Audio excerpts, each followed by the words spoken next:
Webster Dictionary defines war as an open and declared armed hostile conflict between states or nations.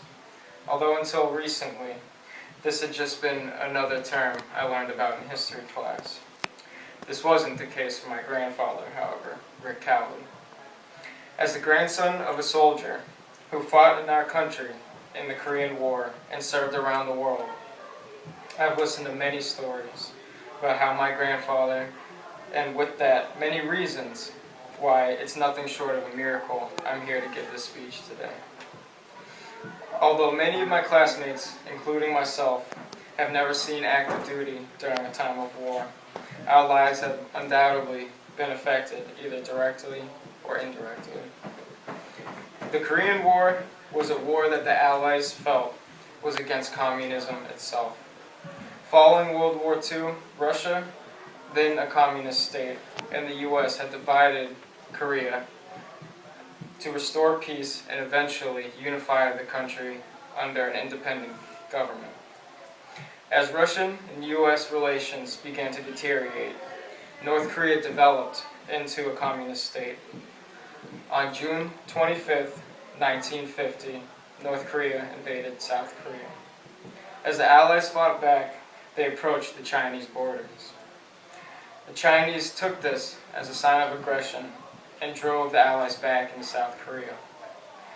With the Chinese intervention, two major world powers were now back in the war, fighting for communism.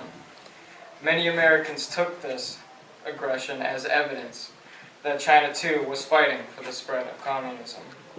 As the Allies in North Korea fought to a stalemate, many U.S. soldiers endured hardships. Many U.S. soldiers were subjected to dangerous missions and harsh conditions. That particular summer showed record highs for temperatures, and dangerous intestinal diseases, as well as other illnesses, were common among Allied soldiers, as they were often forced to drink water from rice paddies that had been fertilized with human waste. The following winter showed no relief in the blistering cold.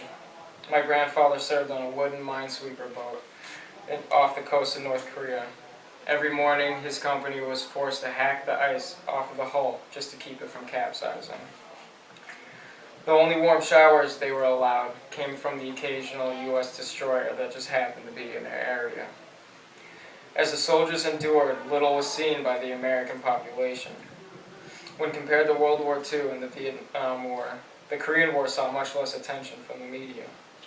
When this happens, a crucial aspect of being a soldier during a time of war can be stripped from them. For my grandfather, the lack of recognition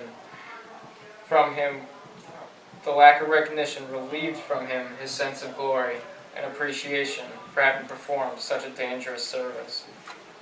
This coupled with harsh conditions and dangerous work made my grandfather's ride home the only enjoyable moment of his deployment. The Korean War was a fight against communism, and the Allies' involvement stunted its growth.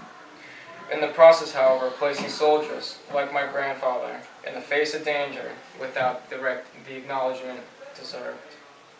My grandfather put his life on the line during the Korean War, keeping his company, among many others, alive. Just as I am here today, no doubt many others would not be here if it weren't for people and the proud men like my grandfather, Rick Cowley. Thank you.